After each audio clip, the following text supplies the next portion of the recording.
How's it going, YouTube? Sick Eric back again with another video. Yes, we got another video, and we also got another device in the house. Today I decided to pick up the Pixel 4a 5G. See this right here, Pixel 4a 5G. I wish I wouldn't blow that up or whatever. Pixel 4a 5G.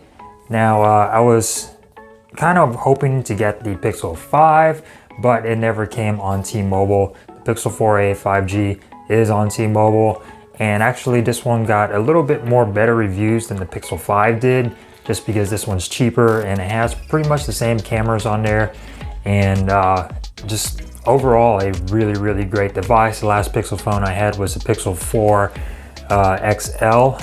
And that was, of course, quite some time ago. That phone was okay, battery life was horrible. This one apparently got better battery reviews and, you know, things like that. So I'm very excited about this. Picked it up on T-Mobile just not too long, like an hour ago, literally. Picked this up at my local T-Mobile store. So we're gonna just do an unboxing, see what comes in a box, if anything at all.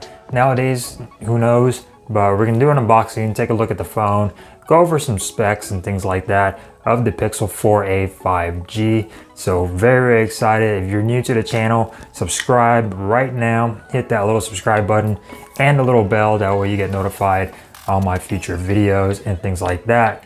That being said, let's go ahead and dive down and jump into the Pixel 4a unboxing T-Mobile variant. Let's go. All right, so here we go with the unboxing of the Pixel 4a 5G. Let's see what comes in the box, and Charlie try to go over some of the specs really quick for you guys. You get a 6.2 inch 1080p display. It is an OLED display, so that's really nice. 16 megapixel camera. I believe the main camera is a 12 megapixel and the ultra wide is a 16 megapixel camera. Front facing camera is going to be an 8 megapixel camera. Not much on the box other than all your info right here, but of course this does come in just the just black version right here. 128 gigabytes of internal storage, 6 gigabytes of RAM, I believe. Yeah, 6 gigabytes of RAM, and very basic specs, but this is going to be a really nice phone. Hopefully, like I said, this phone got better reviews than the actual Pixel 5, and so very excited about this. Battery, I believe it does have a 8500 milliamp hour battery with 18 watt fast charging, so hopefully battery life is pretty good. But I have no doubt, usually Google has pretty good battery life on their phones. Their UI does not really take up much of a battery hit right there. So let's go ahead and get the knife here and crack it open. I thought there'd be little tips on here. There are little pull tabs on here, so that's good.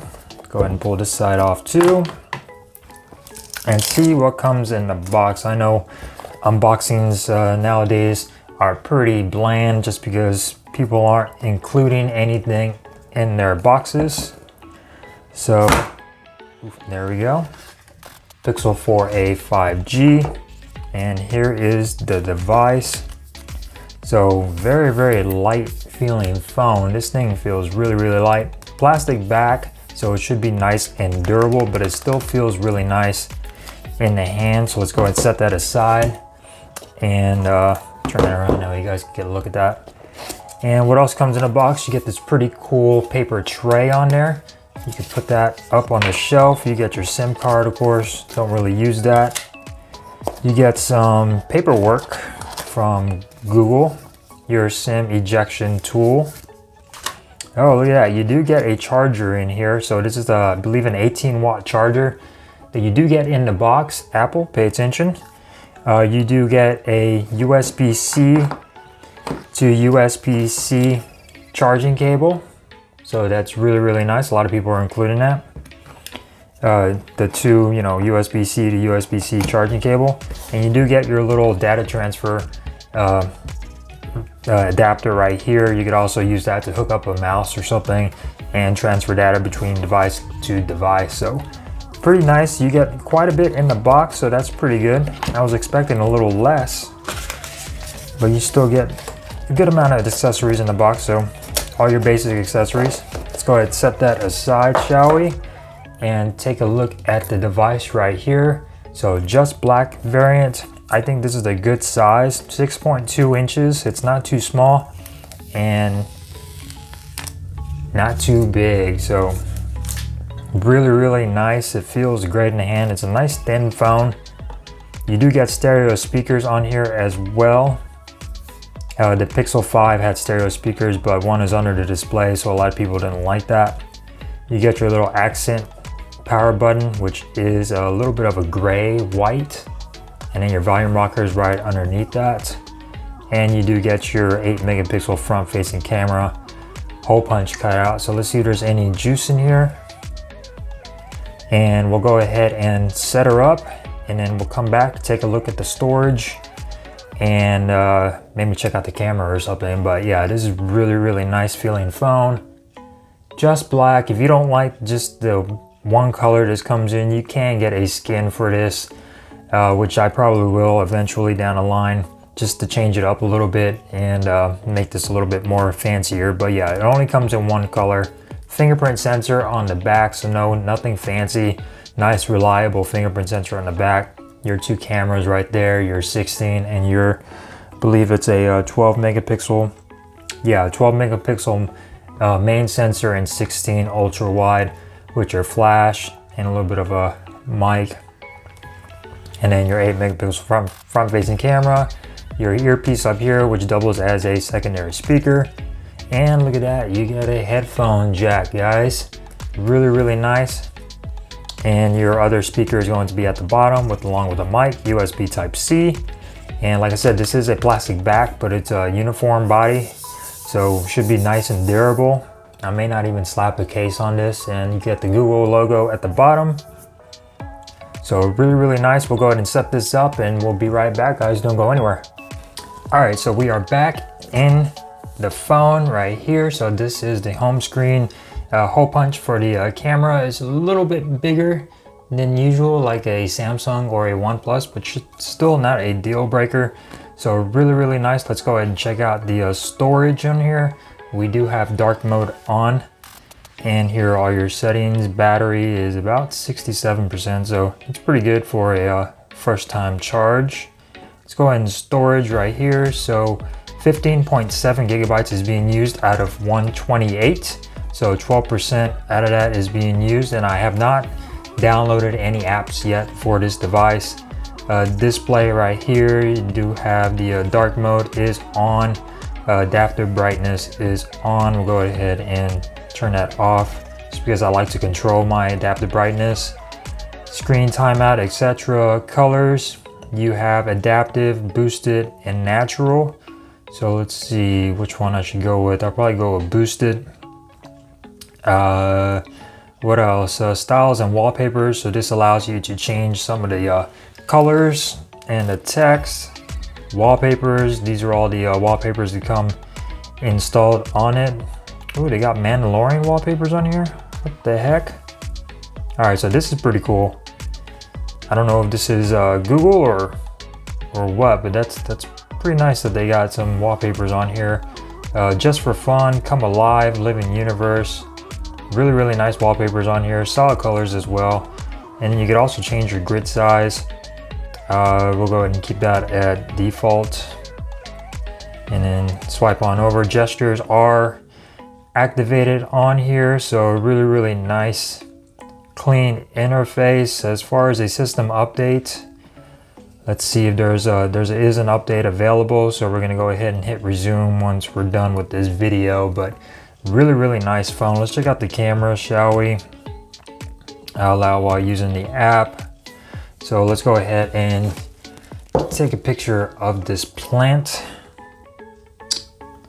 So nice quick shutter. And let's see, got it. As far as that detail goes in there. So really nice detail on there. And let's go ahead and check out the wide view. So we do get a wide view with that camera. So really nice. It is processing. So nice, you do get a ultra wide on here, and then your front facing camera is a 8 megapixel. Let's check out the quality, the beard test. So it is a little bit blurry just because maybe the lighting in here, but it actually still looks pretty good on there. I'm excited to try this out. Now you do have the option to record up to 1080p on the front facing camera and 4K 60 on the rear facing camera if I'm not mistaken. Let's go ahead and go into video. Swipe that down so you get 4K, 30 and 60 frames per second. So that's really nice. Front facing camera, I would have preferred to see 4K on a front facing camera, but that is all right. The OnePlus only has 1080p as well. So decided to do some camera tests and camera comparisons between the two. If you go into more, you do get a panorama, photosphere, slow motion time lapse, and lens. You do get a portrait mode as well. Let's see if we can get this, tap to focus, and see if that did anything for portrait mode. So really nice, excellent specs on here. 6 gigabytes of RAM, 128 gigabytes of internal storage. No SD card support, unfortunately, but that is quite all right. You also get Google perks on here, like the whole wait. If you're on a call and they put you on hold, this will wait for you, so that's pretty nice. And a bunch of other Google stuff I gotta look up, but really nice options on here for this. Now playing, you could show songs that are playing on your display, your lock screen, so you could identify songs that way. If there's something playing at a coffee shop or something, you're out and about and you hear that elevator music, want to find out what it is, this will identify it for you. So really nice options. It's pure stock Google, so this is really nice. And you do have your gesture support and everything as well. So I'm very excited about this. It has been a while since I had a Pixel device. The last one I had again was the 4 XL, and that phone was kind of underwhelming to me. Camera was great, but it did not have a wide angle. This one has a wide angle, so hopefully they improved everything on here as well. Fingerprint sensor is on the back, and it's nice and quick. Boom, you just barely have to just tap it and it unlocks the device. You do get facial recognition, I believe, on here if I'm not mistaken. Let's go ahead and go into security and find my device, screen unlock, smart unlock. So no facial recognition, it looks like it on here, which I guess it's fine. Let's see, device security, you got a pin, enter that in, pattern, password. So yeah, no facial recognition on here, just fingerprints and your password. Hopefully they include that on a future update on here. But that's one thing that did annoy me with the LG devices, is they did not have facial recognition. But hopefully that fingerprint sensor, it is definitely fast enough, so it shouldn't be giving me any problems. You do have an always on display as well. You could keep that on there, very simplistic, always on display, should not waste any battery. So very excited guys, hope you enjoyed this video. Stay tuned for my channel for more coverage on the Pixel 4a 5G. Really excellent looking device, really simple. I actually like the simplicity of it. The design is very nice, feels nice and matte on the back, and it just looks nice. Fingerprints, not going to be a problem on here. Probably won't have a case on here for a little bit, and that is quite all right because it's plastic and should hold up pretty well as far as durability goes. And yeah, I'm very excited about this guys. Hope you subscribe, that way you can get some more information on this phone. I'll probably be doing some comparisons between this and something like the OnePlus and the Samsung Galaxy S20 Fan Edition. So that being said, don't forget to subscribe, hit that little notification bell for future notifications on my channel. This has been your first unboxing and first impressions, my first impressions of the Pixel 4a 5G. So you guys have a great day, happy holidays, and I will see you guys in the next one. Peace.